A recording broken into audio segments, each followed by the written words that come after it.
Merhaba arkadaşlar, kanalıma hoş geldiniz. Bugün sizlerle birlikte ekonomiyi yorumlayacağız. Dünya para piyasalarının teknik analiz verilerinden bahsedeceğim. İlk olarak genel bir piyasa yorumumu yapacağım ve arkasından teknik analizlerimi gerçekleştireceğim. İlk olarak Türkiye'den bahsedeceğim.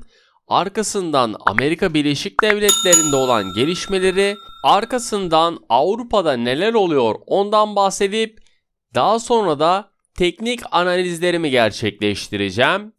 İlk olarak Türkiye'de dün yurt içerisinde veri akışı sakindi. Dün de belirttiğim gibi Amerika Birleşik Devletleri'nden gelen verilerin yurt içerisindeki yansımalarını gördük. Amerika Birleşik Devletleri'nde enflasyonun yükselişi ve Fed üyelerinin enflasyonun kalıcı olabileceğine dair değerlendirmeleri tahvil alım programının artık azalacağının kesin işaretini vermesiyle yurt içerisinden çıkışların hızlandığını ve borsada satışların ağırlık kazandığını, kurlarda ise yükselişlerin yaşandığını gördük. Borsa İstanbul 100 endeksi dünü %0,23'lük değer kaybı ile 1413 puan seviyesinden tamamlarken toplam işlem hacmimiz ise 20 milyar Türk lirası seviyesinde gerçekleşti. Sektör endeksleri arasında en fazla kazandıran sektör %3,81 ile metal eşya, makine olurken en çok gerileyen sektör ise %1,92 ile bilişim sektörü oldu. Dolar Türk lirasında ise yeni rekorlar kırılırken bu sabah itibariyle 9,17 seviyesinden işlem görüyor. Dün akşam Cumhurbaşkanı Recep Tayyip Erdoğan ile Türkiye Cumhuriyeti Merkez Bankası Başkanı Şahap Kavcıoğlu sürpriz bir görüşme gerçekleştirirken görüşme sonrasında 3 Türkiye Cumhuriyeti Merkez Bankası üyesinin değişikliği izlendi. Resmi gazetede yayınlanan Cumhurbaşkanlığından yapılan atama kararıyla Başkan Yardımcısı Profesör Doktor Semih Tümen, Başkan Yardımcısı Doktor Uğur Namık Küçük, Para Politikası Kurulu üyesi de Profesör Doktor Abdullah Yavaş görevinden alındı. Görevden alınan isimlerin yerine Başkan Yardımcılığına Taha Çakmak ve Para Politikası üyeliğine de Profesör Doktor Yusuf Tuna atandı. Bu karar sonrası kurdaki yükselişinde hız kazandığını gördük. Bugün yurt içerisinde veri akışı sakin, ancak Amerika Birleşik Devletleri'nden gelecek olan üretici fiyat endeksi verilerine yine yurt içerisindeki fiyatlamalarda belirleyici olacağını düşünüyorum. Onun öncesinde risk algısının yükselmesiyle borsada bugün satışların devamını bekliyorum.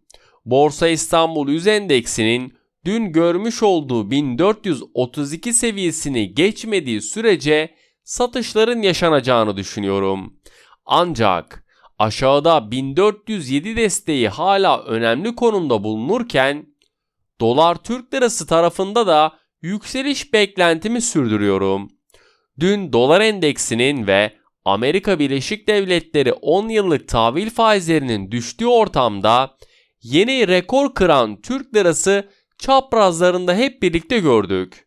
Bu bize yurt içerisindeki risklerin oldukça yükseldiğini gösterirken küresel bazda dolardaki yükseliş beklentim nedeniyle kurda yeni bir tarihi zirveleri göreceğimizi düşünüyorum.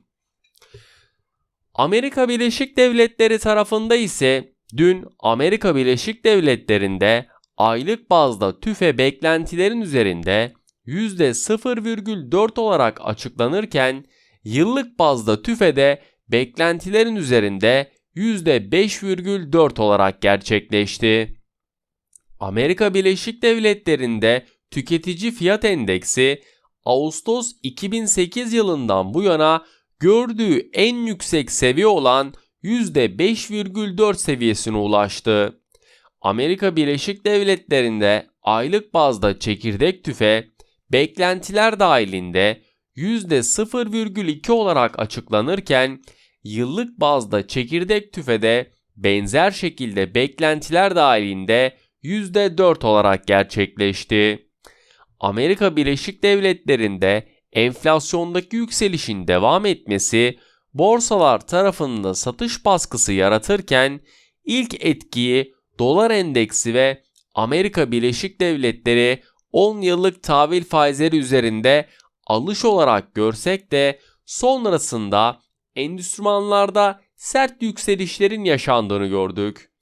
Akşam açıklanan FED toplantı tutanaklarında ise faizler noktasında çok farklı görüşlerin olduğu izlenirken varlık satın alım programının azaltılmasının ise Kasım ortasında başlayabileceği öngörüldü.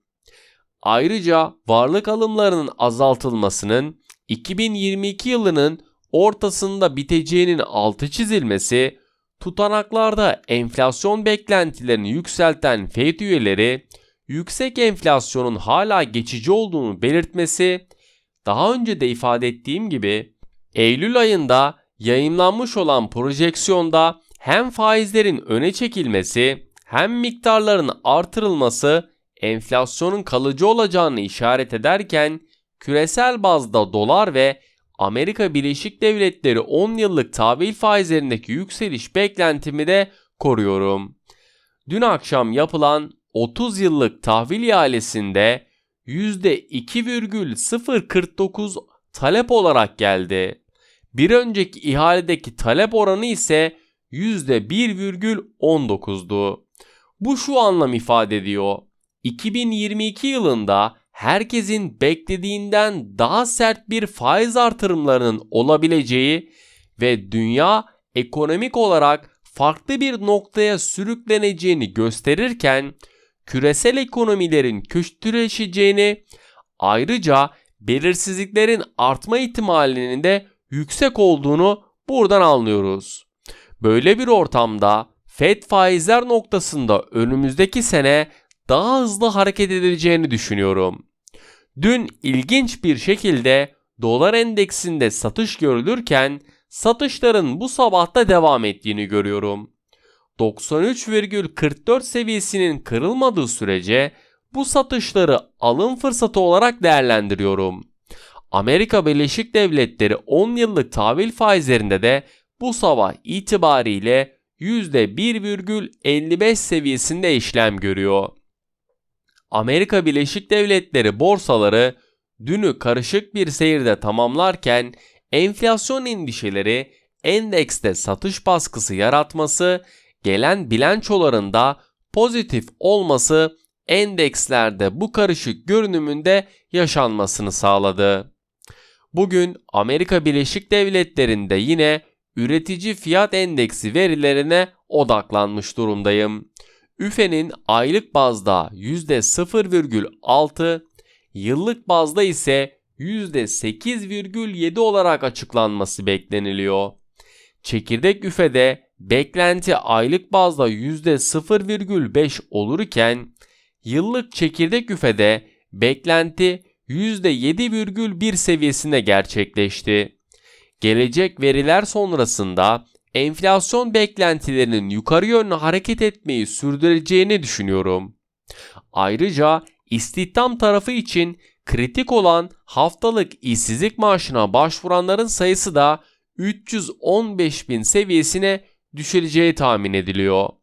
Her ne kadar FED işsizlikte yıl sonu hedefi olan %4,8'i tuttursa da haftalık işsizlik maaşına başvuranların sayısı halen pandemi öncesi ortalama seviyesi olan 250.000'in üzerinde seyrini sürdürüyor.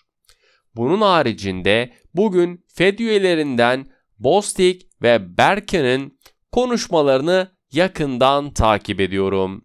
Yükselen enerji fiyatları sonrası gözler petrole çevrilirken Amerika Birleşik Devletleri'nde Enerji Bilgi İdaresi tarafından açıklanacak haftalık ham petrol stoklarının 1,1 milyon varil artması bekleniliyor.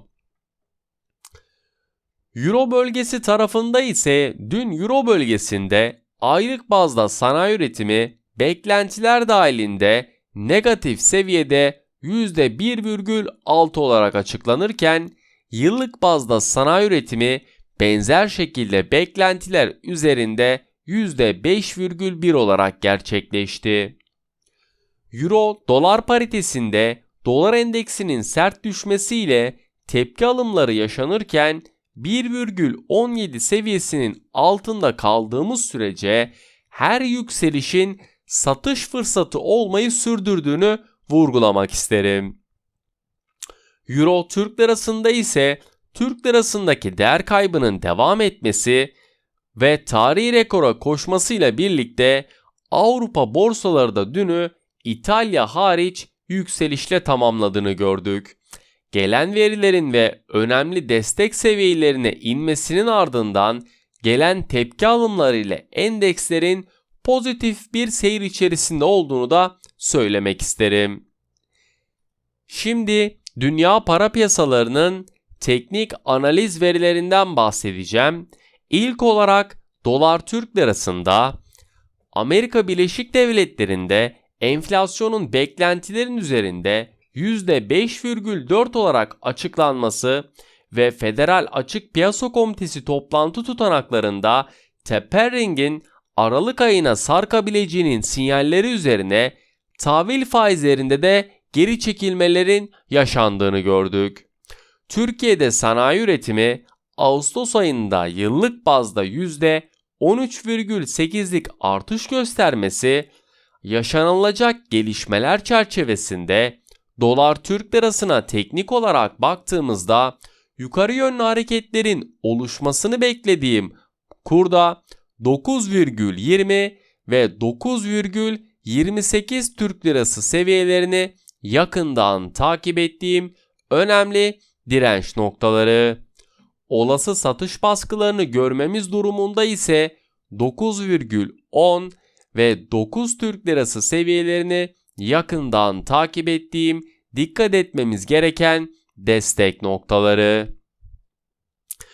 Euro Türk lirası tarafında ise Avrupa bölgesinde sanayi üretimi aylık bazda %1,6'lık azalış gösterirken Türkiye'de sanayi üretimi verisi Ağustos ayında yıllık bazda %13,8, aylık bazda ise %5,4 olarak açıklandı. Avrupa bölgesi ZEV Ekonomik Hissiyat Endeksi ise bir önceki ay 31,1 seviyesindeyken Ekim ayında da 21 seviyesine geriledi.